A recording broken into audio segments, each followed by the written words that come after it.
Well, greetings and salutations, everybody. Welcome to the best damn movie-related show on the planet Earth. Again, the John Campea Show, coming from right here on my YouTube channel. I am your host, John Campea, and of course, this episode of the John Campea Show has been stepped in and taken over by Joss Whedon, who will now complete this episode. Since this is our second time, for those of you not watching live, we tried to get this show going a little bit ago. A little bit of a technical problem with some echo, but I think we are up and running now. Thank you, Mr. Whedon, for coming in and fixing that. And of course, two special guests today. Still, we've got the wonderful Erin Cummings and the equally wonderful Joey Bishop. Hello. And I just have to say, I will make this as brief as possible. But for everybody that's watching, I know that you guys know that John has a lot of equipment, a lot of microphones, a lot of cameras, and he works his ass off for many hours of the day to make this show as technologically enjoyable as it is enjoyable with the content. And so to see a technical glitch, which can happen to anyone at any time, and to see the way that John very coolly and calmly went at it and took care of it. No headphones were destroyed today. Look, the headphones are still in one piece today. I was really impressed. In fact, when we were starting back up, I looked over and I go, John, I'm really proud of you. It was very, very impressive. John is a one-man show. He does it all himself, and I just sit here and spout bullshit with my dog. So it's the glories of trying to do it live. The glories of trying to. But listen, during the last start of the show, you were mentioning you finally got around to watching a movie. I watched Train to Busan, and it is so good. It is. I knew within like the first. I don't know what the technical term is. That the little clip right before the title comes on, like the first 5 minutes that kind of sets the tone of the movie.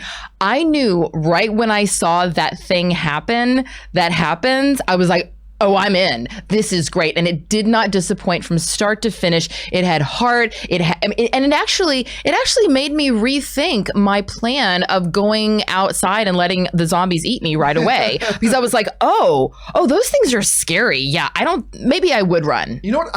I for a few years, I've kind of been over the zombie genre a bit. There are a few little things of gold, but Train to Busan just like takes everything that is great and fun about a zombie movie and just kind of broadly. So I'm glad you got around to watching that. Did Tom like it? Oh, well, he had already seen it. He rewatched it so that I could watch it. And, you know, and it's all there. And there's all these also like many hidden layers. Like it's talking about class structure. And it's talking, I mean, it's really, really well done, beautifully shot. The performances are flawless across the board.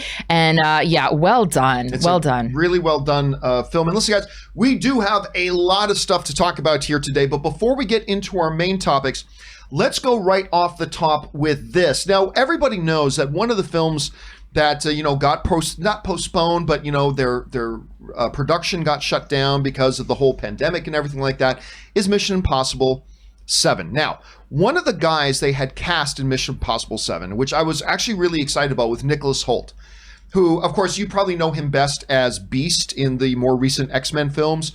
He was also fantastic in Warm Bodies. I don't know if you ever saw, speaking of zombie films, Warm Bodies, he was so good in that. He's just really good in everything. However, and Erin, I think we're going to see more of this, and probably more of this coming soon. However, we do have now word that Nicholas Hoult, because of this pandemic throwing the schedules off, he is now out. Nicholas Hoult has left Mission Impossible 7, and Esai Morales has stepped in to replace him. Now, clearly a very different look from Nicholas Hoult. I mean, you can tell he's a very, very different look from Nicholas Hoult. But very talented. Yeah, super talented dude. But listen, it does raise up the point here that I think this is going to be, an ongoing additional repercussion of the lockdown and pandemic, is that we're going to start to see now a lot of these films that are getting ready to go in production. Probably there's going to be a lot of cast turnover because everybody else had other things planned. Right. And, I said to Rob once when we were talking about this, I said, it almost feels to me like studios are going to have to work together to say, listen, let's just all agree to take all of our productions and when one big coordinated movement, move them all together. But there are apparently some studios going, no, hell no. We had planned to start shooting our movie in January, and we're going to shoot our movie in January, which then throws off the plans for everybody else. But anyway, Erin, as an actress, in film, television, all that kind of stuff, when like, how big of a problem is it, like, when a production gets delayed, that screws up the schedule of one of the working actors on board? Well, I mean, just think about when a flight gets delayed or a flight gets canceled. You know, when all of a sudden planes can't go into the sky, there were supposed to be several hundred people on those planes, and the airline system has to figure out a way to shuffle them all around. And yes, it works when they can actually work together and go, well, Delta doesn't have a flight, but United does. That's a kind of the analogy that I would look at. But also the silver lining in this, if we want to find one, and I do, is that it actually weirdly opens up more opportunities for more actors. And the reason why that is because, you know, you have a lot of actors, well, not a lot. You have a very limited number of actors actually who are amongst the precious few that have movies stacked up back to back to back to back. Right. You know, it's always kind of a common joke amongst journeyman actors like myself when you end a series, you've just done an entire television series or you've done a movie or something, and the first thing people want to say is, well, what's next? The joke is unemployment, because very few actors are in the position to be able to have roles stacked up. So when I hear that X movie is supposed to start shooting in January and they're going to shoot that come hell or high water, and the movie that was supposed to start shooting in October has to push to January, and that same actor wants to be in it, I go, wow, that actor's still going to be working. Good for them. They've still got a job. But now this opens up an opportunity for another actor. You know, I was cast in The Iceman with Michael Shannon. That's right. And I was also, on the very same day, I found out that I was cast in the film Lovelace, about Linda Lovelace, which had like Bobby Cannavale and Amanda Seyfried, an amazing cast. Unfortunately, and the timing was perfect because I was going to go down, I was going to shoot my one day on Lovelace, and then I was going to go down to Louisiana and shoot a couple weeks on Iceman. And then James Franco got added to the cast, and his schedule threw everything off track. And I was supposed to shoot both movies on the same day. And I was like, I haven't had a job in like 7 months, and now I have two on the same day. And I had to choose. I chose The Iceman, but you know, it gave an opportunity for another actress to come in and play that role. So I still had a job. You know, ultimately, this is going to be a big clusterfuck for a lot of people in big positions, but it's also going to open up a lot of opportunities. So, hey, I'll totally take the cast-offs of somebody that's not available. And yes, that's me shilling for a job. Deal with it.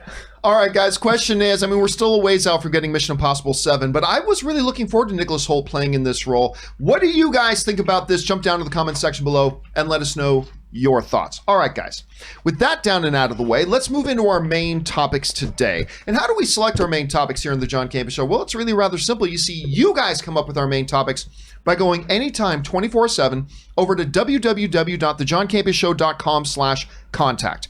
Once you get there, fill out the form with your topic or question, hit submit, it's totally free, and then maybe, just maybe, you might see your submission featured as a main topic here on the John Campea Show. With that down, let's move on to main topic number 1. And our first main topic today gets submitted to us by Eddie Renault, who writes, "Hey John, I am a big Jason Momoa fan, you and me both, brother, and everyone is a Peter Dinklage fan. So I was wondering if you saw the report that the two of them are going to be making a vampire action comedy together called Good, Bad, and Undead. Dinklage is supposed to play Van Helsing and Momoa a vampire. This sounds awesome to me. What do you think about it? And how good do you think their chemistry will be?" All right, thanks a lot for sending that in, Eddie. And yes, I mean, I have been a big Jason Momoa fan. I mean, granted, I don't know why, because you go back and watch Stargate Atlantis, he wasn't awesome in Stargate Atlantis, but for whatever reason, there was just something about him that I always liked. And then he was in this movie with Sylvester Stallone called Bullet to the Head. Not a great movie, but I remember coming out of that thinking, you know what, this Momoa guy is pretty good, because he was the villain in the film. And I started stomping for him to be the new Batman. I actually, for a long time, I stumped back in the AMC days, I stumped for Jason Momoa as the new Batman. If he would have had to cut his hair, but he's got the square jaw, blah, blah, blah.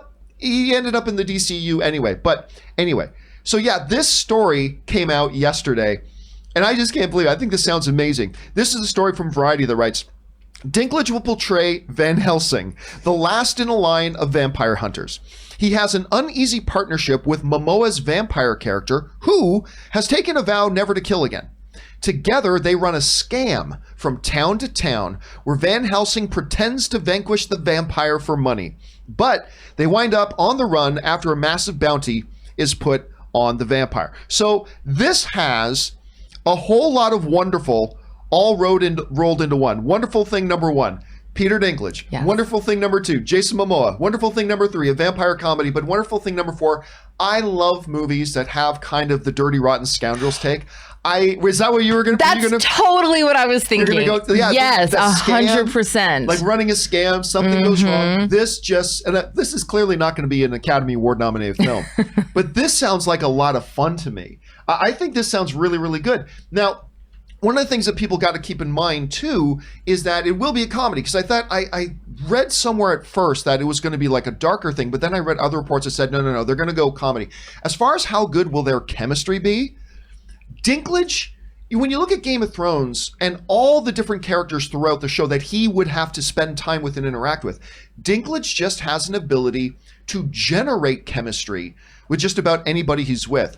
And Jason Momoa has such a smooth, casual, humorous style to him that I think him and Dinklage are just going to be bonkers together. And I cannot wait to watch this. Aaron, you heard about this Good, Bad, and Undead. A little bit of play on the Western motif, of course. What do you think about the sounds? Does it sound dumb? Does it sound great? How are you feeling? Oh, I guess the Great Undead is part of the theme for today. I am so excited about this. As soon as I read this, I burst out laughing, and I immediately told Tom about it, and he started laughing. Peter Dinklage was a wonderful comedic relief of Game of Thrones, if there was one at all. Right. He's so smart in his delivery, and it really takes intelligence to do comedy really, really well, and his ability to find that line of having depth and truth and honesty while still, being able to make a snide comment that gives you a little chuckle. I can only imagine what he's going to be capable of with something that's really tailored to embrace his comedy. And even though I don't believe that he and Jason Momoa ever worked together on Game of Thrones, right? There was never any reason for those two to cross, right? I don't recall them ever having. I don't either. But you're absolutely right. Peter Dinklage could have chemistry with a piece of construction paper. And I've met Jason Momoa. We did New York Comic Con together in the same booth back in 2011. And yeah, smooth is the right word. He's just so chill. And I think that given Peter Dinklage's inherent intelligence that he gives off, and Jason Momoa, I'm not saying he's not intelligent, but he definitely kind of gives off a little bit of a surfer dude kind of quality. A bro, yeah, but he definitely works for him. He's got a dude bro vibe for sure, and it works for him. And that juxtaposed against Peter Dinklage's very straight-laced, and especially being a vampire hunter, I think this is going to be great. I cannot wait to see it, and I'm really happy that we have something fun to look forward to. A little Jason Momoa story. He is very smart. He's very smart, because I sat down and interviewed him for his Conan movie. He did. Yeah, that was what we were doing New York Comic Con for. That's right. So I interviewed him for Conan, and then I was at the premiere, and I was there with Anne, and we bumped into him at the after party. And this dude's smart, because he met like 1,000 other journalists. Of course. He goes, "Hey, John." He just says, "Hey, John." So like very smart, because he knew that would charm me, right? Because the dude's, and he's also like this tall, whatever. Yes. And then he looks great at this party, right? He's got the suit without the tie, unbuttoned shirt halfway down. Nice. I love that look. His hair is looking great, right? And he says, "Hey, John," and he looks at Anne. Oh, here we go. And he goes, "Hello." And Anne is just like, uh-huh. Yeah. It's like if Jason Momoa had said, "Would you like to come with me for the evening?" Yes, he has that ability. There's a flirtatious quality that he had. Like I remember seeing him, and just there's just certain people. Sophia Loren, I think, is probably like, Helen Mirren is probably like this. Their bodies naturally exude a heat that makes other people's clothes fall off. Yeah, I think my clothes did not come off because we were at a convention, and for many other reasons. He was a happily married man, but I'm just saying, like, there is definitely that quality that he gives off. True story. I'm trying to remember was it Universal? I'm trying to remember which studio it was that did the Conan film. I can't remember if it was Universal or something else. But I remember talking to the one of the PR girls from Universal. They're a great group over there. Mm-hmm. And she just straight up said, in a group of about 3 or 4 of us, she just straight up said, yeah, it's the greatest thing, because he like physically comes into the studio to talk to people. And she said when he walks in, panties hit the floor. Yeah.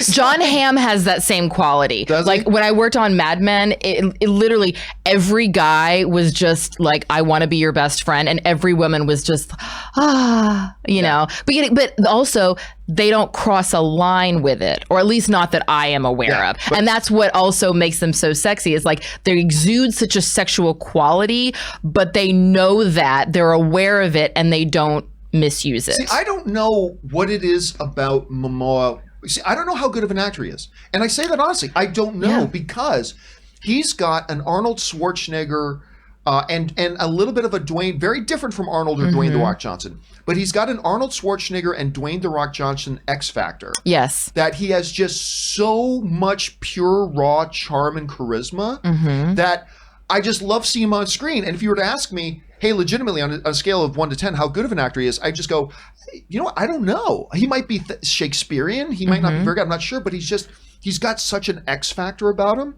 But I think that's true for a lot of performers. You know, like not everyone in the music world can be Yo-Yo Ma. You know, there are some people, like, I'm probably going to offend somebody here, is Britney Spears the greatest vocalist of all time? I have no idea. I don't know how to judge that, but I know that a lot of people really have loved watching her concerts, you know, and she became a huge superstar in the world of music.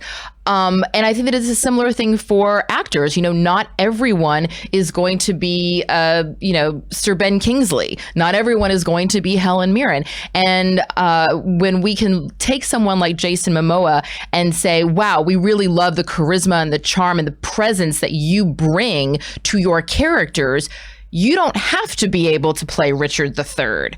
Not every actor has to be all things to all audiences. And it's why we do love, actors like The Rock. They bring a certain thing, but that doesn't mean that, because they don't do everything, that they're not talented in their own right. Right. Yeah, I agree. All right. Question is, guys, what do you think about the sound of Good, Bad, the Undead? I think this personally sounds amazing. What do you think about it? Jump down to the comment section below and let us know your thoughts. All right, guys. With that down, let's move on to main topic number 2. And our second main topic today gets submitted to us by Aaron Fleming, who writes, hey, John and Rob is not here on Thursdays. Although Rob was going to be in here today, but last second he had to back out at the last second, so he apologized. He's a very busy man. I live in Santa Monica and have several members of my family who work in the entertainment industry. So obviously, it has been a pretty hard time for our family. Just saw that the governor is saying that shooting for the entertainment industry in California could start up again as early as next week. I'm both excited and nervous about it. We need to get the industry back up and running, but is it also too soon? And will it be safe? Thanks, guys. All right, thanks a lot for saying that in, Aaron. And yes, as a matter of fact, I saw this headline yesterday, and I was like, wait, is that true?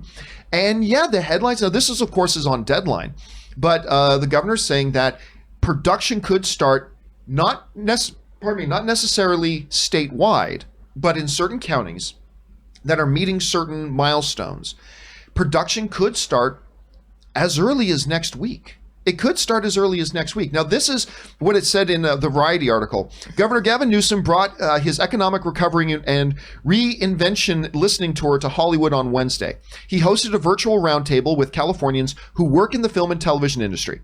It started late, but once it got going, streamed live on the governor's YouTube page.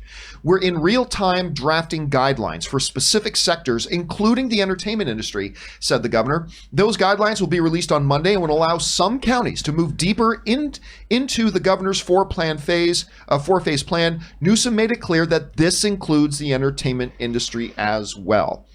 So, listen, I got two minds when it comes to this. On the one hand, yay, anything that kind of signals a somewhat return to normalcy, I get excited right now, for sure. Mm-hmm. So on the one hand, great. On the one hand, because I know, like, we see the numbers. The numbers are still serious, right? Mm-hmm. Somebody else brought up to me a while ago, and I said it myself. I parroted them and said it on my show myself. But is that at some point, it's not about, some of these decisions are being made not about whether or not COVID-19 has disappeared, but whether or not we have learned how to function with it there. It's not like there's, not water in the backyard. You put on swim shorts and you go in the back. It's not that the situation has changed, it's that you've learned how to function differently in the situation. Have we gotten to that point yet? I honestly don't know. I do know the California governor has been one of the more cautious out of the governors and stuff like that. But if they seem to think, because I look at something like UFC, right? UFC has been able to relaunch their business.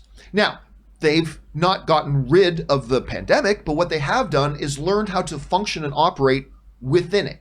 So they have no crowds at the events.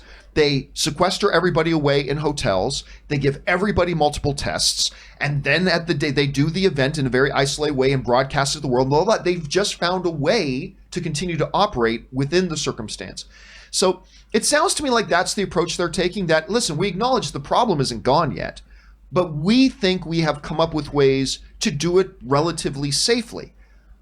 I still don't know that I'm 100% on board with that. You know what I mean? Like, it's still a little bit nerve-wracking to me. But if they feel they have a plan to move forward, I got to admit it does excite me a bit. Aaron, as somebody who works in the entertainment industry, you and I talked about this on the phone a little bit yesterday, but what are your thoughts on this? Well, as I said yesterday, it means that I need to immediately stop my daily diet of pizza and beer, clearly, because I thought I had a lot more time to get ready for camera. But in all seriousness, I can see areas like Santa Clarita, for example, which is where we shot NCIS, and there's a lot of other productions that have shot up there. It's a little bit more secluded, but the issue is not necessarily the areas where COVID numbers are down, or that there's better capabilities for testing, because it's not like it's not like if you're shooting in Santa Clarita, they only hire people who live in Santa Clarita. No, you drive up to Santa Clarita. So if I'm down here in Los Angeles and I get cast in something, well, then that means that I'm going to go to that area and potentially bring anything to that area. So I tried to watch the video. I couldn't find it because I didn't see it live. And I went to Governor Newsom's YouTube page. I couldn't find it. I saw Ava DuVernay was part of it. She's a very smart woman. And she really cares about her crew and her cast. So no doubt she probably had a lot of opinions to share about that. Given the way that productions are so close together, and it's almost, I just don't understand how it's going to be possible. Certainly not this early. And also next week, like what could possibly be ready for next week? I can understand them saying we're going to go into pre-production next week, but until they have very specific guidelines of, okay, here's how we're going to work with craft services, for example, with props, with people moving one thing to another, with the sound department being within 6 inches to be able to mic the actors. The camera department, they're all sitting on the same camera. There's like 3 or 4 people within 1 foot of each other. As an actor, yeah, if they were to say to you, okay, here's our protocol. I'm making this up. This is theoretical. This is our protocol. We have something we want you to shoot with us for a week, whatever. But here's our protocol. You have to travel to San Jose. Let's make up a place. San Jose. You got to travel to San Jose 3 days before we start. You have to enter this hotel. You have to get tested in this hotel. You cannot leave the hotel. And then once we get the test results back on we're going to have 90 people on set working on this thing. It's going to be a sealed set, and it's going to be that way for a week. And once the 2 or 3 days in hotels, and we've tested everybody twice, and everything comes back negative, we remove anybody who tested positive, then we're going to move on to set for a week. You can't go home during that week, whatever, blah, blah, and then we'll wrap. Is that something for you as an actress that you would go, okay, I feel relatively safe going into that environment and doing it there? I mean, obviously it causes a lot of complications, but I mean, would that be enough for like you as an actor to go into a situation like that, or do you still think that's a little bit iffy? I mean, if they would be willing to do all of that, and that is a huge financial and logistical nightmare for any production. Them being willing to jump through those hoops and make do double testing, basically quarantine everyone together. I mean, we kind of did that with Bitch Slap. We all stayed in the same motel. The cast and crew stayed in the same motel Monday through Friday, and then we went home on the weekends. So I've actually lived that kind of experience in a way before. But it would have to be to that level. And I think that different people have different sensitivities to it, Like, I know some people, for me, my friend Nick Cordero yesterday took a really downturn in the hospital, and he's been in ICU for 2 months. So for me, it hits me on a different level. Some people who haven't been as personally affected by this disease, they might feel a lot more comfortable. But I'm going to have to hear a lot more details about the specifics before I would be willing to believe that things will jump back that quickly. And I think that sounds reasonable. Question is, guys, what do you think about this? Do you think something like this marks the return of stuff? Maybe it's a little bit too early. How do you feel about it? Jump down to the comments section below and let us know your thoughts. All right. With that down, let's move on to main topic number 3. And our third main topic gets submitted to us by Sam Sprill, who writes, "Greetings, John and Aaron. Hi. Last year, you talked about a possible Madam Web movie from Sony. Well, it looks like there's movement now, as S.J. Clarkson has signed on a development deal and is set to direct a female-centric Marvel movie. Could this be the Madam Web movie? What are your thoughts?" All right, thanks a lot for sending that in, man. And yes, the report has come out that is kind of like what they're doing, but is it actually going to be Madam Web? That seems to be the assumption. I have my doubts. But first, let's take a look at the story here for a second. So this is from the folks over at Cinema Blend, right? S.J. Clarkson, who directed episodes of TV shows like Dexter, Jessica Jones, and Collateral, has been tapped to develop a first female-centric movie for Sony's Marvel Universe. And while it's not 100% clear who this character is, insiders say there's a strong chance it will be Madam Web, whose movie was announced as being in development last September. All right. So there's a couple of different pieces of information here that we have to kind of break down and digest. Number one, they've just brought on S.J. Clarkson. Mm-hmm. Okay, so they brought on a new director to develop a new property. We know that it's going to be a female-centric property. Okay, that narrows it down as to who the character might be that they're looking at. The assumption, and I think it's reasonable for a lot of people, the assumption right now is that it would be Madam Web because, again, in 2019, there was talk coming out that they were going to be developing Madam Web. I don't really, the more I thought about it, the more I don't understand how a Madam Web movie would really work. I mean, she's a blind, elderly clairvoyant who doesn't battle. Mm-hmm. Like, as Ezra Miller say, I don't battle. I've never been in battle. She doesn't battle. I don't know if that is something, a character like that who would make a great side character, I think, in a movie like this, could work really well. But I don't know if that works as a lead in a comic book movie in today's comic book movie environment. I just don't know. So I think there could be a couple of other options. And I'm not saying I have any insider information on this. I don't. I'm just saying I think there are a couple of other options. One is Spider-Woman. I think they could look at doing a Spider-Woman. But I don't know why they wouldn't try doing a Spider-Gwen movie, considering how, first of all, just popular the Spider-Gwen character is. Secondly, they did Spider-Gwen in the animated Spider-Man Into the Spider-Verse, and she went over bonkers with the audience. Audience loved the Spider-Gwen in that, the Gwen Stacy. Right now, if they don't want to cause any confusion, the Marvel MCU universe is not using Gwen Stacy. So Sony's got the Gwen Stacy rights. They can do whatever they want. It just seems to me you can do more. Now, it very well may be Madam Web. It very well could be Madam Web. I just think it would make more sense to do with one of those other characters, but that's just me. Anyway, Aaron, you heard about this. What are your thoughts on this, and what do you think they're going to do? Well, first of all, my worst nightmare would be to be cast as Madam Web, Spider-Woman, Spider-Gwen, Spider-Girl, anything spider-related. That being said, I will happily go through hypnosis if that needs to happen.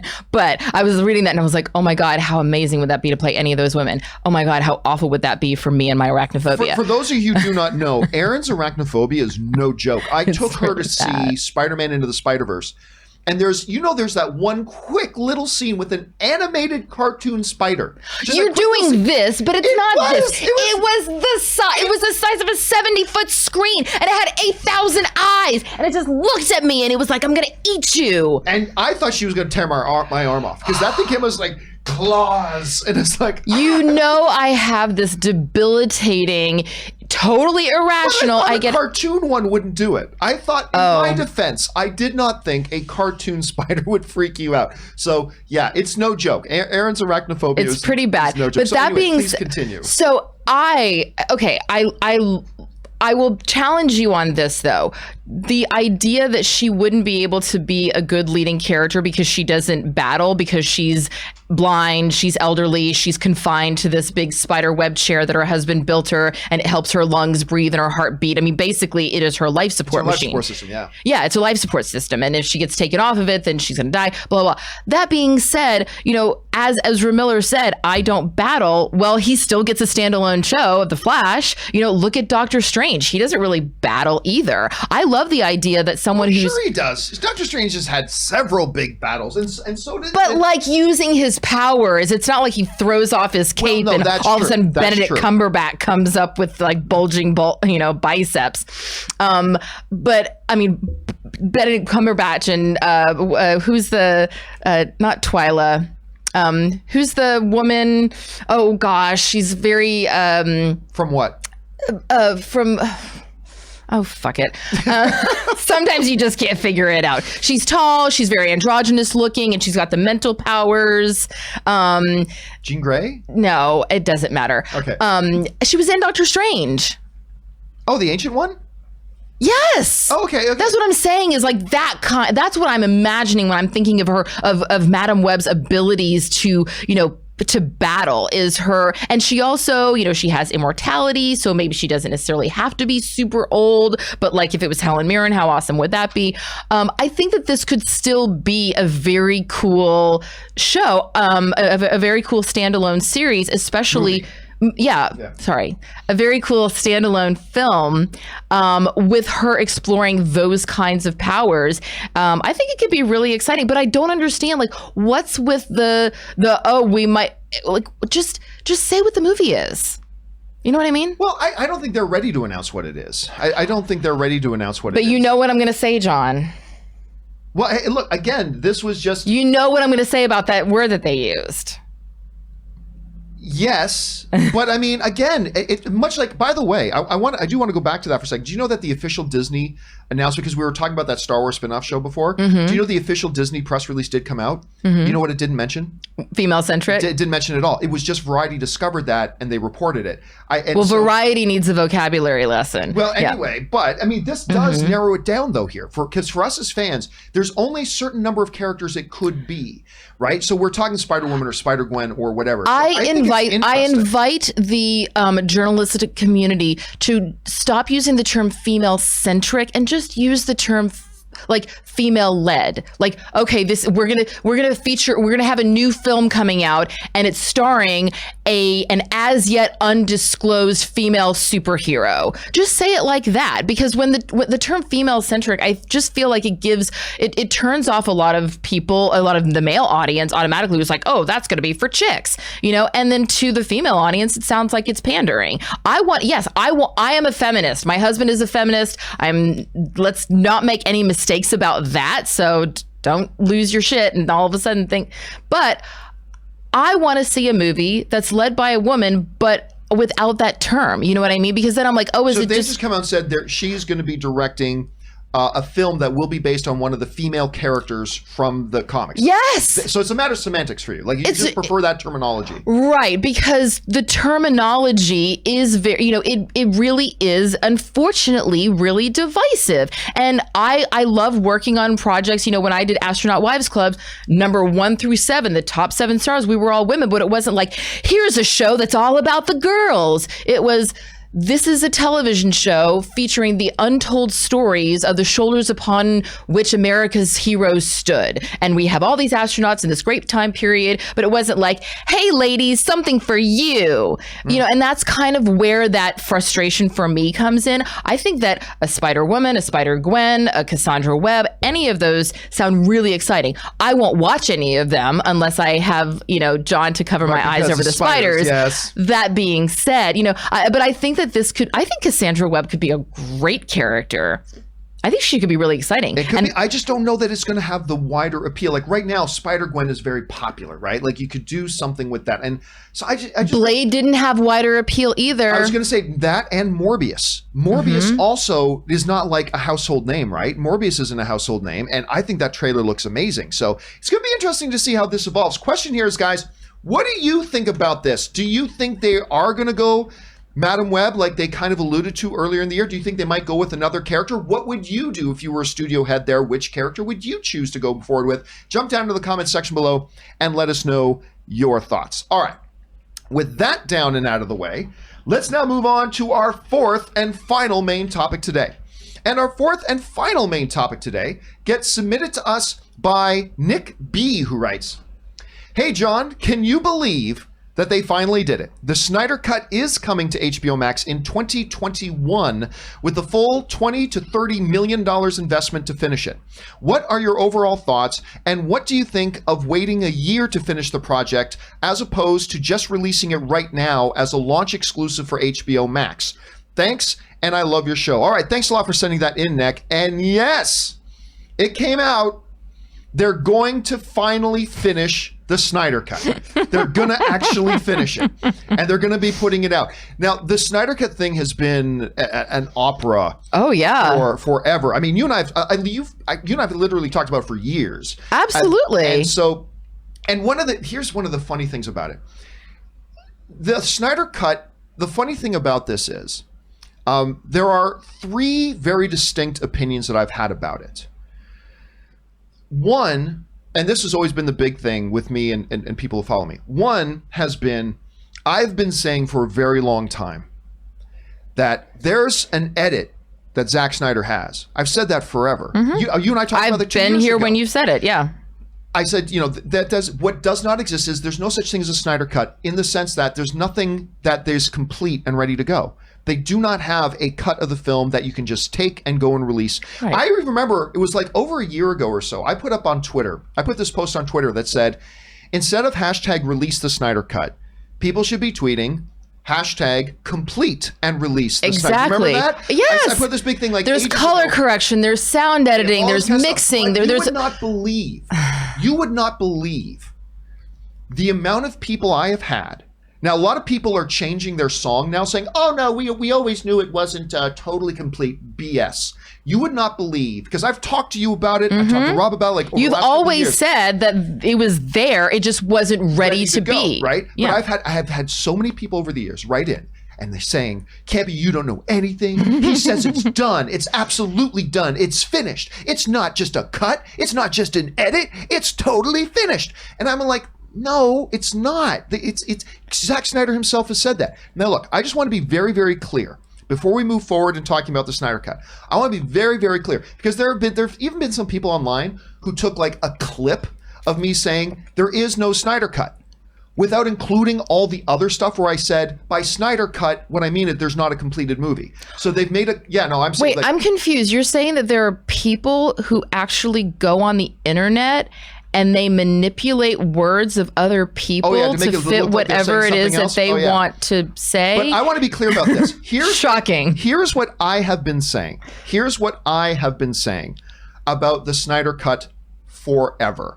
Check this out. A true completed version of a Snyder Cut version of Justice League. Sound mixing and editing, color correction, all the visual effects, everything that needs to be done. The full post-production process is finished. A truly completed, finished version of the Zack Snyder Cut of Justice League. I don't believe it exists. What does not exist is a completed with all audio, visual, post-production, music scoring, all that. There is not a completed version of the Snyder Cut. That does not exist. Yes, there is an edit that Snyder put together. I believe that exists. Kevin Smith said the following. He said, I've spoken now to enough people at various levels in that production, of course, the Justice League production. There is a Snyder Cut, for sure. That's not a mythical beast. It exists. Now, it's not a finished movie, though, by any stretch of the imagination. There were things that went away from the story that they shot and didn't wind up going into visual effects or anything like that. The one I've heard everyone speak of was never a finished film. It was a movie that people in production could watch and fill in the blanks. It was certainly not meant for mass consumption. Now, this, of course, is exactly what I've been saying forever that exists. But, John, there are apples in the bag. Because there are two different things, and there's a misunderstanding amongst a lot of people about what is the Snyder Cut. The Snyder Cut is a cut of the film of all the footage and whatever was finished at the time and put together that Zack Snyder has, and this is his cut of the film. No one has ever denied the existence of that. But what the Snyder Cut is not, and what a lot of people have confused, the Snyder Cut is not a ready to be released, 100% post-productioned, color-corrected, audio-engineered, soundtrack laid, visual effects 100% complete, blah, blah, basically a finished version of the film that is ready to be released in theaters right now. That does not exist. He's got his cut of the movie done, it just needs some post-production on it done to wrap it up. But those are two different things. A Snyder Cut exists, a cut of the film that exists, it's there. A ready to be released right now version of it that doesn't require any more money to be put into it, such a thing does not exist, and we know that because Zack Snyder has told us that. All right, so my position on this whole thing has always been that there is no thing, but people kept screaming at me. They kept screaming two things at me. John, you're an idiot, it is done. You don't know anything. You're a fucking moron. It is done. And I got avalanche with that. It's done. It's complete. You don't know anything. And then the second wave of angry people saying, how can you deny it even exists? I'm like, and that's why I had to make up the analogy. Guys, I've always said there are apples in the bag. There is a cut of the film that he has. He has something, of course. How complete or incomplete it is up for debate, but he's got something. What I'm saying is there's no watermelons in the bag. There's no completed film. Now, I also said something else, though. I don't understand that analogy. I feel like if there's apples in the bag, but we don't have applesauce. Apples being a cut. Like Snyder has some kind of assembled cut that he has. Oh. And I agree. There are apples in the bag. But the watermelon, the completed film, that's not in the bag. That's always kind of been my analogy. It's a terrible analogy. It is a terrible analogy, but we'll talk about on another show. It's the one I started with, so it's the one I had to stick with. There's apples in the bag. They're just not ready to be baked in the pie yet. Well, maybe that would have been better. There's no apple pie. The other thing I said, to be fair, was, so there is no completed film, and I was completely right about that. Mm-hmm. Everybody was right about that. I didn't think Warner Brothers... Now, this is going back before 2019. I didn't think Warner Brothers, knowing that there was no completed version of the movie, which everybody screamed at me that there was, knowing that there was not a completed version of the movie, I did not think Warner Brothers would put up the millions, nay, tens of millions of dollars to complete it. And then I would say that on my show, and then everybody yelled at me, it's already complete! Anyway. But I didn't think they would put up the millions, nay, tens of millions of dollars to complete it. Because at the time, pre-2019, I thought, listen, they've got a DCEU going. You can't, if you're Warner Brothers, you can't take whatever form the Snyder Cut is in right now. You can't take that, spend all this money on it, and have it contradict what's going on in the DCEU right now, right? That was always kind of my position. Then in 2019, and for those of you who are regular viewers of the show, you'll remember this. It might have even been our regular viewer, Ryan Lohner. But you guys will remember this. In 2019, as the whole HBO Max thing was starting to sprout up, and they were going to be doing HBO Max, one of our viewers wrote in during the live chat part of the show and said, John, I know you said they can never finish this movie and put it in theaters, but what if they put it on HBO Max? Mm. And I was like, no, you see, you can't do that. Oh, wait. And that was when I started going on, you know what? Yeah. Put this thing out on HBO Max. Now, I still didn't think that HBO would put up the money. To be honest, I still didn't think they'd put up money to complete it. Right. But I thought, you don't need to complete it. Everybody who has been really wanting to see this thing, they're going to line up to see it, whether it's finished or not. And so I thought, yeah, Warner Brothers, take this thing in whatever state it's in. But I have to admit, I didn't realize how unfinished that is. We're going to read an excerpt from the Hollywood Reporter in a second. I thought it was a little bit more completed than it really was. Apparently, it's like totally bare bones. But I thought at the time it was finished a little bit more. So I started saying in 2019, I started saying, yeah, put this thing out on HBO Max. It's perfect. You don't have to spend any money on it. Nobody, and it started to become clear that the DCU was changing directions. They were now moving away from the DC cinematic universe. You know, we got the Joker standalone. Even their Aquaman movie was more of a solo movie that didn't even reference the rest of the DCU, all this kind of stuff. And I thought, you know what? Things have changed. You got HBO Max coming. That can work. Put it out on HBO Max. But I still didn't think they'd spend money on it. I still did not think, and I swore, there's no way Warner Brothers would spend money on this.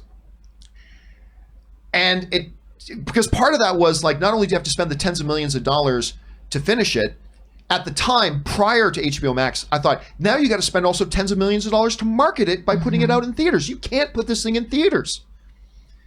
So anyway, we started saying, just take it, put it in. Now, Rob and I agreed on that. Rob and I both agreed that they should just take it and put it on HBO Max. Rob said he thinks they should spend the money to complete it. And I said, I don't even think you have to do that. Just put it out as it is. But Rob told me off camera, and I got to give props to Rob here, because he told me off camera. He said, John, I think you're going to find that the Snyder Cut is a much less completed version than even you think. I'm like, because I already knew it was incomplete, but I still thought it had a certain amount done. And Rob, and kudos to Rob, because he's never boasted about this, but he said to me, I think you're going to find that it's even much less completed than you think, and they can't put that out as is. And I thought, you're crazy. But he wasn't crazy.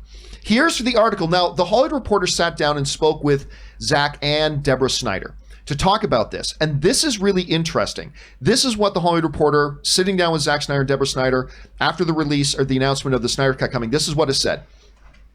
Forget that the version that fans wanted technically didn't exist. What did exist was a semi-unfinished work with no visual effects. See, I thought maybe they had a bunch of them already done.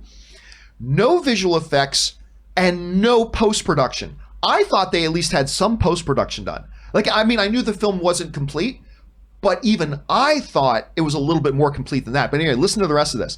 A semi-unfinished work with no visual effects and no post-production. One person who had seen the version described it like a car with no panels, just a drivetrain and some seats.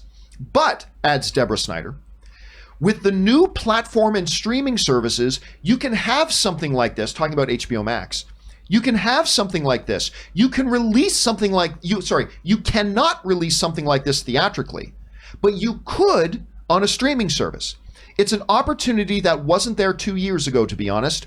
One source has pegged the effort at $20 million range. Another source says that the figure will be closer to $30 million for them to complete it, which is surprising to me, because if it is as unfinished as they're saying, I'm not even sure how you finish it with $30 million. I know. But I mean, all the production, the on-set shooting was done, though, so they've got all that and all that kind of stuff. So I gotta say, while I was anticipating and expecting and saying they should release the Snyder Cut on HBO Max, I really thought it would just be as is. And I did not think they would spend the extra money to do it. And so I was completely unsurprised to hear that HBO Max was going to show it. I was surprised, very surprised, to hear that Warner Brothers was going to put up the money to do it. So that was the part that kind of shocked me. But pleasantly so. Like, once I read that piece with the interview with Deborah Snyder and realized it was that unfinished, okay, that makes sense to me. I guess you couldn't have the thing I was saying they should do, just release it as is. I now understand they couldn't have done that. Right. They would. It was, I guess, if it was that much undone, I suppose they had to go that way. So I was really surprised by that point. I gotta say this. Anything, and let me see if I can. I don't think I can cut to this camera, but I'm going to try. Anything in the world that gives me the opportunity. Let me see if I can get this. Oh yeah. Anything in the world that gives me a possible opportunity to see more of this man, to see Henry Cavill as Superman, who stands there and watches over my shoulder faithfully, guarding the studio. Anything that gives me a chance to see more Henry Cavill. But there is another interesting thing in this article over on The Hollywood Reporter, which is this. Some people are suggesting that they're going to bring the cast back to shoot more stuff. Apparently that's not true. What it does say, it says, listen to this part. It is currently unclear from Snyder's Justice League what form Snyder's Justice League will take. Whether it will be released as an almost 4-hour director's cut or split into 6 chapters has yet to be decided. But the Snyders are now in the midst of trying to reassemble their original post-production crew to score, cut, and add new and finish old visual effects. And yes, here's the key part. Maybe bring back many of the actors to record additional dialogue. Not to appear on camera in costume, not to do new scenes, but it's saying they're looking at maybe bringing back many of the actors to record additional dialogue. I gotta say, one of the things that would excite me about the idea of the Snyder Cut is if we got more Henry Cavill, or if we got more, because you know how I feel about Ben Affleck as Batman. Yeah. Or if we were gonna get more Ben Affleck as Batman. But they're saying they're just going to bring them in. I guess as an actor, you would know this better. I guess that raises contractual issues to have them put the costumes back on and actually come in and shoot new scenes. Would that raise contractual issues? No, I mean, at that level, you know, the contracts are so specific to each person. So I can't say there's not a generic contractual issue because it could technically be considered reshoots. They would still have to pay those actors. I mean, that's what it would be considered. It would be considered reshoots. And I would be surprised if there's not at least 4 years later. Right. But I mean, honestly, I would be very surprised if there's not any reshoots, because And yes, I also understand Rob saying that it's probably more bare bones than even people imagine, because if you've worked in post-production, I think the people who really are, you know, Rob is an editor, he works in post-production. A lot of people out there that are watching are people who work in post-production. You understand that the post-production process is actually way more labor intense, very exhaustive, and lasts longer and costs more oftentimes than the actual practical photography does. Like, that's the fun part. All the hard work happens in the pre-production and the post-production. The filming of it, that's the fun stuff. So with the post-production, it is such a long and exhaustive process that also is so costly that if Warner Brothers never intended to release a Snyder Cut, they would not have put any money or any sweat equity into actually doing anything to compile it. So I wouldn't even be surprised if there's not even like a rough cut. There may be cobbled scenes together. He may have his own, storyboard of how he wants things cobbled together. And there may even be a loose cobbling, but there's always going to be holes that need to be filled. There's always going to be little things that need to be adjusted. And especially since they don't even know what format it's going to come in. Let me put her down. Sorry, she's like, I need to get down. Especially since they don't even know if it's going to be a 4-hour film or a 6-chapter almost series, mini-series. Like, that's also going to dictate how, what they need to bring out. And, speaking of just release it as it is, even if it were fully edited together and it had a great narrative storyline without all the visual effects, even if you had the visual effects, which are stupidly expensive, even without the visual effects, the color correction, all that stuff. There was a great scene in the first episode of the first season of Glow where Alison Brie's character comes into audition for this role, and she gives this brilliant monologue, and then the casting director says, oh, well, anyway, it doesn't matter. Go watch the scene. But Allison traps the casting director in the bathroom and she's like, you bring me in all the time, but you never cast me. What is it? And she said, all the directors, they say, we want someone natural. We want the girl next door. We want an everyday girl. So I bring you in so they can see what that looks like. And they can see that they don't really want that. So it's the same concept of, you can say that an audience will be okay watching a DCEU film without all the bells and whistles, without all the color correction, without all the visual effects, and that they would appreciate it as an audience in its raw form. But the reality is that most people would not. And all that people would see is the lack of the sound mixing, the lack of, you don't notice it until it's not there. I think that's true of most average audience. I think most of the people in the average movie-going audience, I think that's 100% true. But I think for the people, and believe me, I think the people who've been doing the release of Snyder Cut stuff are thrilled that it's getting funded. But you got to understand, I think these people have been so passionately invested in it. I think these folks would have even been happy. Like if the option was no Snyder Cut, you don't even get to see what it was, or you get to see it as it is, I think they would have taken it. Right. There is a group of people who would understand that, but also you have to think about it from the perspective of Zack Snyder. Do I want to put my work out there without it being the way that it would have been seen otherwise? You know what I mean? Well, he has over the past year or two released a lot of unfinished images. He's released those. That's a good question. That's a big difference, though. I think everybody would prefer, Warner Brothers kicking in the $30 million to finish it. I think absolutely. And I agree with you. I think it's going to cost more than that. I think that $20 million is a very, very modest assumption. Right. So I think it's going to be a lot. Like overall, it's really interesting to see this because, like I said, I never thought that they would step up and spend the money. And then I didn't think they needed to step up and spend the money. And that seeing that they have, now granted, Rob raised a really good point the other day. He was talking about, because one of the reasons I like the idea of putting it out on HBO Max is because it's a great play for HBO Max. Yeah. Like we live in the era of the streaming wars right now where you got Netflix, Amazon Prime, we got Peacock coming. I hate the name of that freaking service. You got Hoult, Amazon, all of them, all these different Disney players, Plus. right? And HBO, everything you can do to make yourself stand out a little bit in that thing. And I always thought, that's why I like the idea of putting Snyder Cut on HBO Max, because this is a good thing for HBO Max. But one of the things Rob was saying was further to that, the reason why you may want to put in $20 or $30 million is because just look at it as a marketing budget, right? Because if you're really going to use the Snyder Cut as a way to market HBO Max, which is brilliant, then why not put in that extra 20 or 30 or however many millions of dollars? It's worth it in the war. It's not like you had to spend the $300 million to make the movie from scratch again. Right. So Rob brought up the point and he said, maybe you just put in that 20 or 30 and just see it as a marketing expense.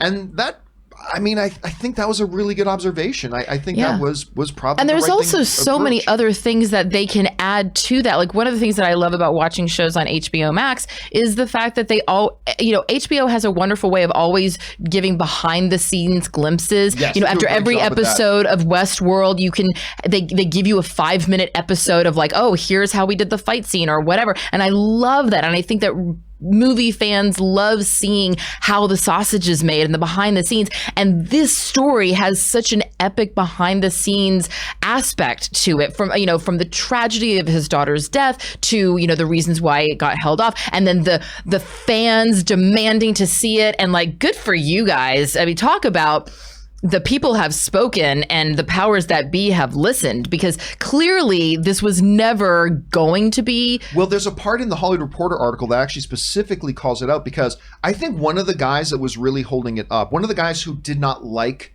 Zack Snyder's version was Walter Hamada, who was the head guy at Warner Brothers and who I used to like very much. But then he kind of fell out of favor with me when the story came out that he forced the filmmakers to rush the release of Justice League prior to the end of the year because he wanted his bonus Do you remember that story?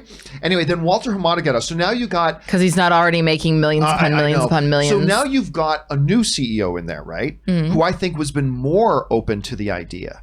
And, you know, what it says in the article itself that the thing that really put it on his radar was the hashtag, the release of Snyder Cut. That's what put it on his radar. And that's what made him go. And listen, before, when it was still going to be theatrical, remember, Deborah... Snyder basically acknowledged that they were never going to put this out in theaters. Never, it was never ever going to happen. Right. But the HBO Max thing opened up a new possibility. I think, you know, I remember I would get frustrated with seeing like the release of Snyder Cut thing simply because I remember saying on one of my shows, guys, Snyder's moving on with his career. Zack has moved on with his career. He's making this new zombie film that's coming out on Netflix. I mean, just let it go, right?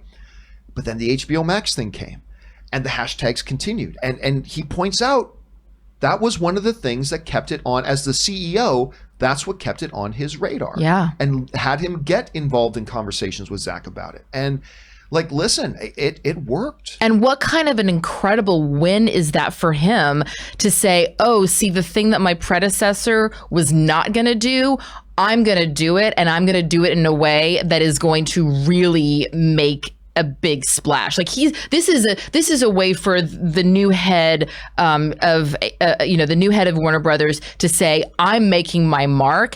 I am investing in my future here as well, because if this turns out to be a big success, which I like to think that it will, I hope that it does, that's also really good for him. That solidifies his position and, you know, tells his stockholders why he's getting the paycheck that he gets. It's a self-serving move on his part, which I love, but I can also see why, you know, the people involved, like why Zack and Deborah Snyder would also be interested in doing it and saying, hey, we're going on a completely different medium and we're going to offer something that would be totally a different experience than you would have gotten in a theater. That's a very unique position to be in, and I think it's really exciting. And mostly, it also just goes to show you the power of the fans. I mean, time and time again, look at, what was Jericho, the number of times that Jericho was brought back. You know, I mean, Lucifer was almost off and then people wrote in. Like, there's always examples of fans really making their voices heard and people listening. And then we all get to benefit from that. So kudos to the people who did continue the release of Snyder Cut, because it also gave Chris Carr and I access to release the butthole cut of Cats. Which became a worldwide phenomenon. But, you know, I remember when I first saw it and I saw that they were going to release it in 2021. My first thought was, that's a mistake.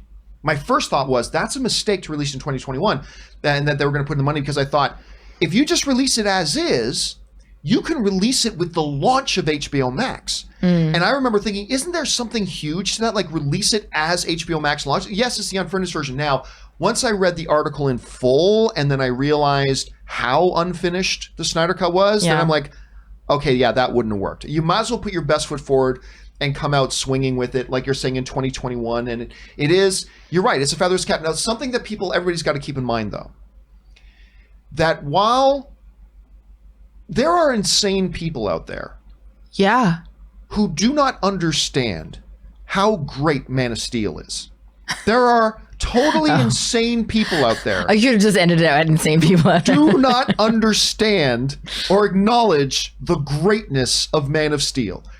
By the way, all film is subjective. If you don't like Man of Steel, that's totally fine. I'm joking around with you. But Man of Steel, to me, most underrated comic book film of all time. I think it's a top 10 comic book movie of all time. I think it's a masterpiece of the genre. Not everybody agrees, though. That's the thing. At least half the people out there hated it. I don't understand why, but that's the beauty of film. People have different opinions. I like Batman versus Superman, but a lot of the people out there didn't. And it got mixed reviews. It got mixed audience reaction, whatever. I liked it, but not everybody did. I like Justice League. The way it is. I liked it. Not as much as I like Batman versus Superman. Obviously not as much as I like Man of Steel. But a lot of people didn't like it. I just hope people who are going to get excited about this, and God, I would love to see more Henry Cavill in this, also temper their excitement, understanding that it may not be as well received because if he can make a masterpiece like Man of Steel, and it gets, again, just in my opinion, if he can make a masterpiece like Man of Steel and it gets, divisive reaction from the audience, bad reaction from the critics, which I still don't understand, and if he can do Batman vs Superman, there is still a good chance here that Zack Snyder's vision of Justice League could reproduce another very divisive reaction.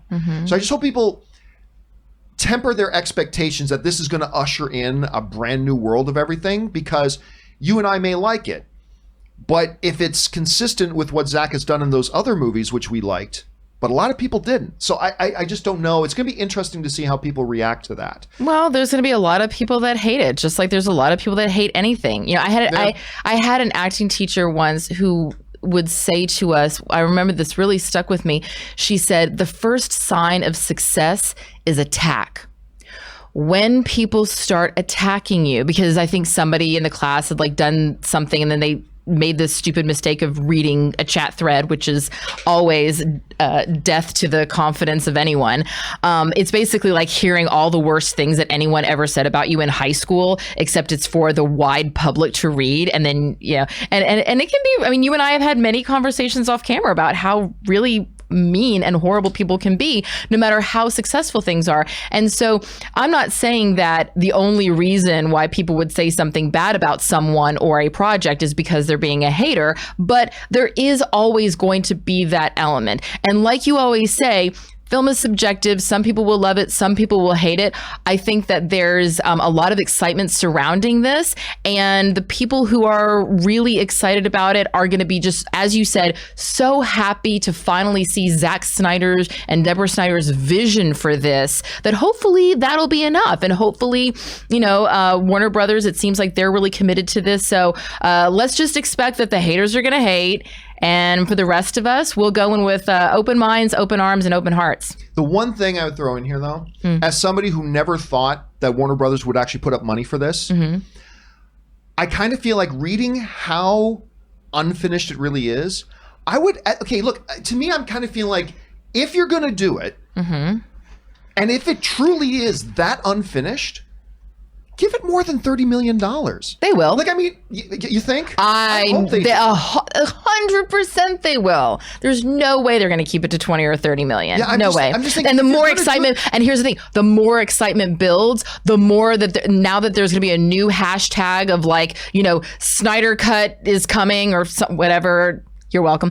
When there's the new hashtag and Warner Brothers sees how much excitement there really is behind this and how much people really want this, they're going to start ponying over some more dough. Yeah, I just, again, as somebody who never thought they would put out any money for it, I just feel like, well, if you're going to do it and you're going to hype it and you might even make it a mini series. Come on, if you're gonna do it right. Yeah, open do up it the with purse. me. Yes. I'm not saying spend $100 million. If you're gonna do it right. But if it's that unfinished, here's what I hope. Don't half-ass the visual effects. Because I'll tell you what, I would rather see a scene with the green screen background and wires on the actors' harnesses doing the scene than seeing half-assed visual effects. And it's like, agreed. We needed 15 million to do this sequence. We only had 3 to do this sequence. And so if you're going to do it, which I never thought they would, but if you're going to, then do it right. And who knows? Maybe 30 is all they need. I don't know. Maybe 30 is all they need. But I don't know. I'm not a post-production supervisor, so I don't really know how much these things really cost. But I do know that studios, when they really like something and they know that the people want it, they have a tendency to just sort of hemorrhage money at it, and they, Yeah. And you're right. Just throwing money at they it always doesn't solve the problem. It's really funny. We always joke about this. We're like, they couldn't seem to find that money when it was time for contract renegotiations, but they certainly found all the money for this blah blah blah blah blah surprise that has happened. They always find the money is always there. Blah blah blah. Yeah, the money always seems to get found somehow. Yeah. So so the bottom line here is, there has never been a completed so I'm going to use it one last time. Go for it. There has never been a watermelon in the bag. But now they're going to go and get a watermelon and put in the bag. But listen, and as much as I'd like to sit here and crow about the fact that I've been right about that the whole time. You should crow. But also, I am also the same guy who said, while saying they there is no finished version of the movie, I'm also the same guy who said they won't put up money to finish it. Even when I started saying they should put it on HBO Max, I said, just release it as it is. Just put it out. Just put it out. And I was wrong about that. They stepped up, they did it, and it's made, listen, anything that makes a lot of people happy, anything that makes a lot of people happy is good with me. And look at how much we're talking about HBO Max now. Yeah. Yeah. And HBO Max, they're shaping up to be a really serious player. They're shaping up to be a really, really serious player. Anyway, guys, let's see how this all involves. And I don't think they've mentioned how late this thing's, all they're saying is 2021. So I don't know. It could be December 20. It could be a Christmas movie. Now. It could be. I mean, who knows? Maybe it's only 8 months from now. Well, I think they're going to need to. They're going to get in there. They're going to start looking at the footage. They got to figure out how they even want to structure this. Like, it's a big difference. There's a huge difference between making 6 chapters of a film as a miniseries versus making 1 4-hour project or like 2 2-hour. Like, what? They don't even know the structure yet. We're a long ways away from seeing this, but it's great to know that it's actually in the works and there's money behind it. All right. Question is, guys, what do you think about it? Do you like the amount of money they're going to spend? Do you think they should have just released it now with the launch of HBO Max? Are you cool that they're going to put it off till 2021? Do you think they can do it on budget, maybe under budget? What are your thoughts on all this? Jump down to the comment section below and let us know your thoughts. All right, guys, with all that down and out of the way, we're going to move on to the live questions part of the show. But before we do, Aaron and I are going to take a quick short break here just to give ourselves a chance to refill our drinks, rest the vocal cords, stretch the legs a little bit, give Joey Bishop a little pet who's literally sleeping on my foot as we speak. Joey Bishop is sleeping on my foot. Okay, so give us just a couple of minutes, guys. Hang tight, and we will be right back.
right, guys, and we are back. Thank you so much for your patience and indulgence as Aaron and I took a quick little break there. And now let's dive in and start taking your live questions. And we are going to start things off here with Superman Steve, who writes...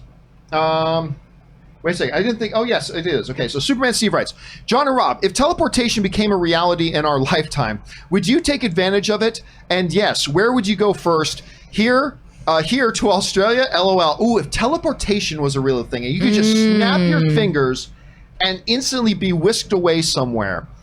I would do it. Yes, I would do it. Of course, I'd let other people, 1,000 other people do it first to make sure it's safe. I'm not going to be the first penguin in the water. Right. But yeah. But I don't buy the first iPhone, and I won't be the first teleporter. You know what? No, the first place I'd go is Italy, being Italian. Where in Italy specifically? I would go to Calabria. Southern Italy. Southern Italy. Calabria. Is that like near Amalfi? It's like north of the boot. Oh, okay. So I'd probably go there. But Australia, I think, would be my top 2. I think. Where would you go? Well, first of all, I would go to Unico, which is the resort in Mexico that Tom and I went to for my 40th birthday that has become like the place that we go. And it's amazing. So I would go to the beach in Mexico first, but then I would also, I've always wanted to go to Egypt. That's on my bucket list of places I really, really want to go and visit. That'd be a pretty good one. All right, next one up. Russell Amador writes, hey, John, do you think with all the speculation and hype of a Snyder Cut release of Justice League will result in disappointment? Fans and the actors keep pushing for it, and what if they release it and it's worse than the original cut? What then? Well, look, whenever any movie comes out, whether it's a recut or whether it's an original, whenever a movie comes out, of course there's possibilities for disappointment. Of course there is. Whenever a new Marvel movie comes out, there's a possibility for disappointment. Whenever a new DC film comes out, there's a possibility for disappointment. Wherever there's a new Star Wars film coming out, there's a possibility for disappointment. That exists no matter what. So yeah, of course there's a possibility here that people could be disappointed. But that's true of every movie. It's true of every movie. So I wouldn't worry any more about it than I would of any other movie coming out. I wouldn't worry any more about it. But yes, the possibility exists, just like everything else. Hobo General writes, have you had a chance to see the videos that David Sandberg has been making over on his YouTube channel? He's the guy who made Lights Out. I love Lights Out. On his YouTube channel, Pony Smasher, he's been putting out some fantastic horror shorts and making of videos for them. It amazes me what an artist can accomplish when limited. No, I have not. I'm going to guess you have not seen Lights Out. No, I don't even know what that is. Have you ever seen... Okay, so you haven't seen the YouTube... Okay, so David Sandberg, he made this short film on YouTube. It's like 3 or 4 minutes long called Lights Out. It's this little horror thing. Little YouTube. It made such an impression. The studio came along and said, here's $20 million. Make a full-length feature version of it. So there were people like me who went like, okay, I really like the short because the short is incredible. But I'm like... Is he going to be able to... How do you stretch this concept into a 90-minute movie? He did. It's really good. The full-length feature is actually really quite good. Okay. And then that got him other jobs. Sure. But no, I have not been over to... You know what? Maybe today, you got to sit down and watch... Or maybe later, you got to sit down and watch that 3-minute short film. I'm prepping my sourdough bread today, so all day that's what I'll do. No spiders, though. Okay, good. There are no spiders. I can assure you there are no spiders. All right, let's see here. Jesus Vega writes... Hey, John, I finally got around to watching What We Do in the Shadows. Nice. Both movie and the show. I just have one question. Where the hell did that doll come from? Did I miss something? Thanks for the recommendation and have a great day. Yeah, the doll, I think the doll came in season 1 when they started having the ghost problem. And so Nadia, she got the ghost of her former pre-vampire self. Because remember, vampires die and come back to life as vampires, right? So her own ghost shows up, and her ghost and her get along great. And so she put the ghost into the doll. It's amazing. You have to watch it. All right, Diamond Dog's Puppy writes, hey, John, today's forgotten film is 1999's The Hurricane starring Denzel. It details the true life of boxer Reuben Hurricane Carter. People seem to either really like the film or love it when they see it, yet the film is hardly talked about. Thoughts? I think maybe it's not talked about because of the era. The movie's great. Have you ever seen Hurricane? I haven't seen it. No, but I remember the movie. It's totally your kind of movie. Yeah? You would love it. It's absolutely great. Denzel Washington does no wrong. Denzel, I can't remember the last time Denzel made a movie where I went, Well, he chooses great projects because he has the option, and he's an amazing actor who elevates everyone around him. So, like, I can't see why it would be a bad film. All right, next up, Diamond Dog's Puppy also writes, also on the boxing front, what would you say is your favorite boxing film? And what do you think is the best boxing film? We're all the same one. It's the same. It would probably be the same one. I mean, it's hard not to say Raging Bull. Ooh, yeah. But I got Rocky IV with Ivan Drago. I for whatever reason, I am just drawn to that one. Diggstown is also a really great one. Cinderella Man is a $1 Million Baby. $1 Million Baby is so good, that with an ending that everybody talks about. But I'm going to go Rocky IV. What would you say is your favorite boxing movie? You know what? I'm going to be honest. I don't go out and specifically seek boxing movies, or I haven't seen enough boxing movies, I think, to be able to say, oh, this one's my favorite.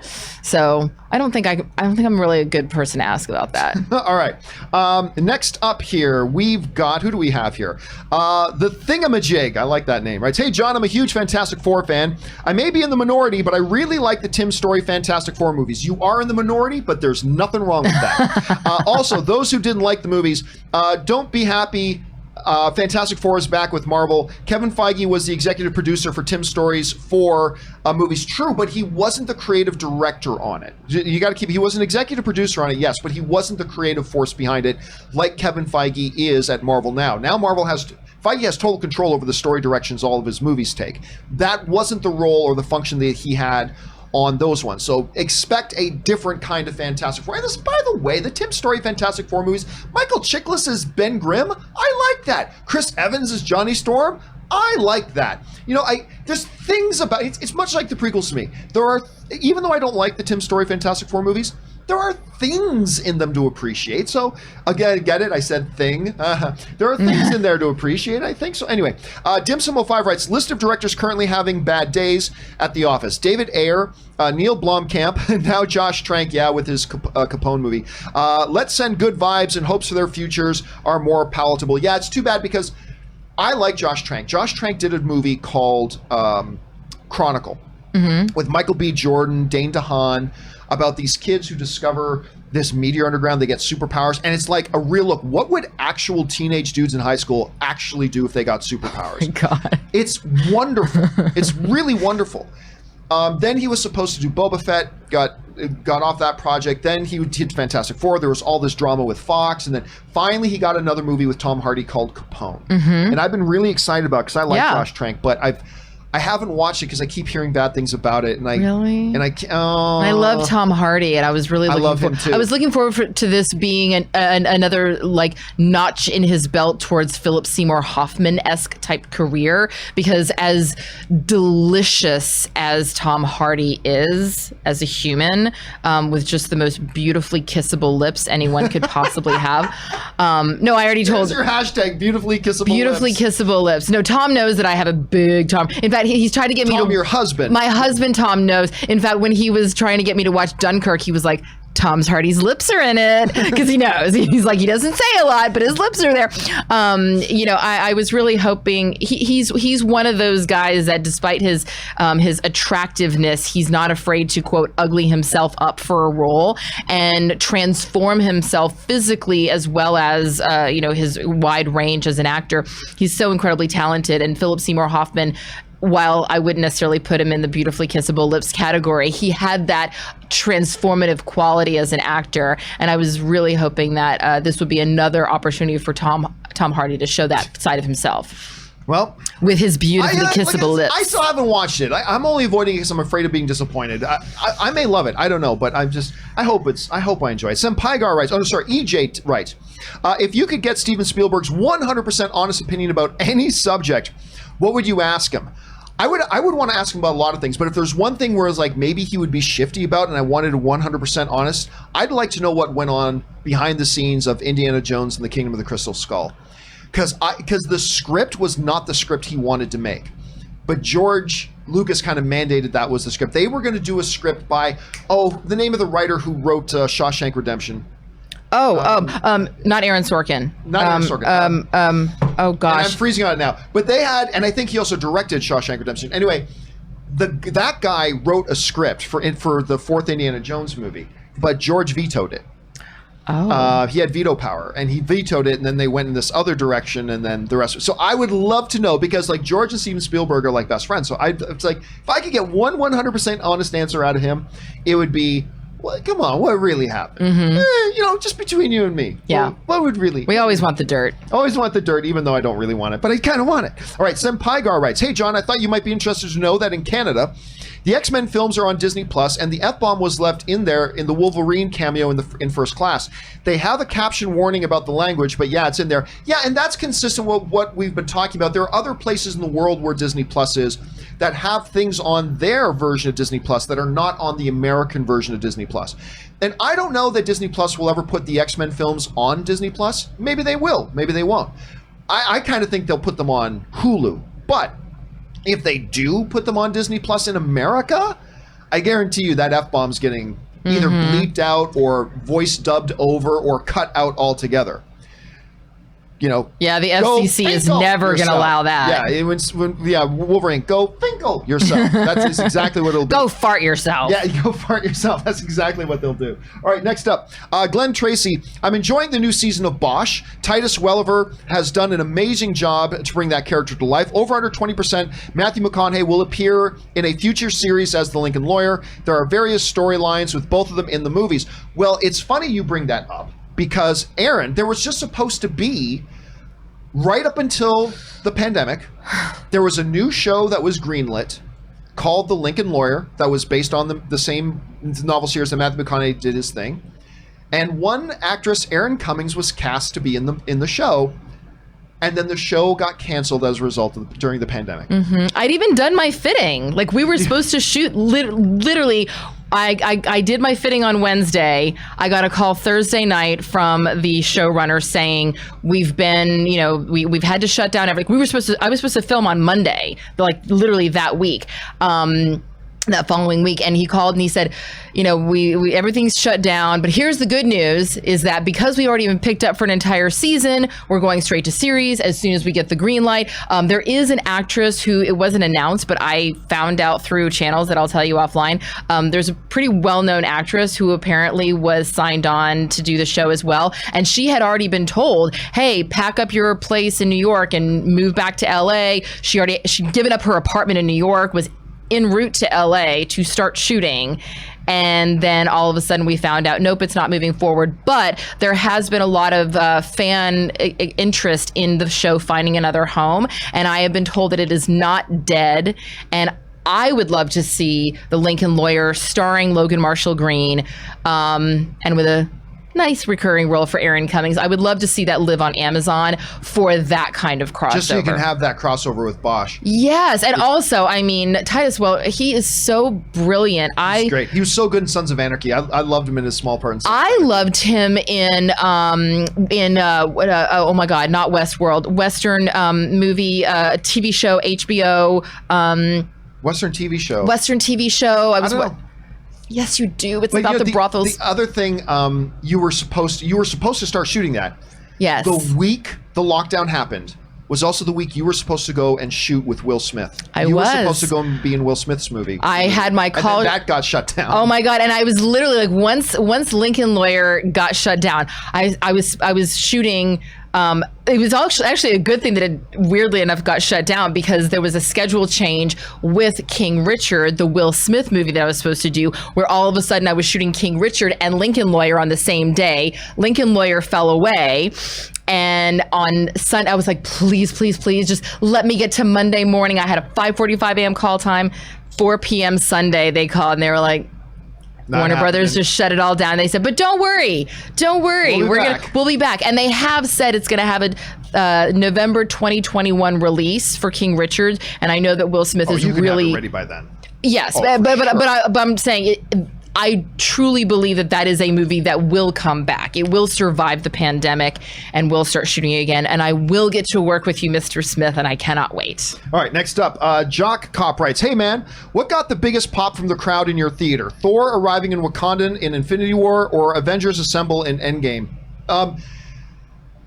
Thor arriving in Wakanda, because by the time Cap says Avengers Assemble, there had already been several other big pops in that movie, whereas when Thor shows up in Wakanda in Infinity War, that was like boom, like the earth shook. I remember feeling like the first time I was in there, like the earth shook. It was crazy. Now, I would more compare that pop to the pop of when Mjolnir flies into Cap's hand. That's a more astute comparison, is when the hammer flies into his hand for the first time. That got people really psyched too. But yeah, those are two of the biggest pops I've ever felt in theaters. Dennis Hernandez writes, "Hey John, I love the Lion King remake as much as you, but I've come to not consider it a remake. In video game terms, I like to think of it as a HD remaster, and it's basically the same movie with as the animated, just with better graphics." Your thoughts? You know what? That's not a bad... I mean, there are some fundamental differences. Like, they use the Broadway version of Be Prepared instead of the movie version Be Prepared. There's that extra little Beyonce song in there that they didn't need to put in there, but whatever. There's just some fundamental differences, but that's not a bad thing. I actually took you to go see Lion King. You and I both loved it. Oh my gosh. Well, right when he held up Simba, we both started crying. Yeah. Well, I mean, I started crying. It was so beautiful. Okay.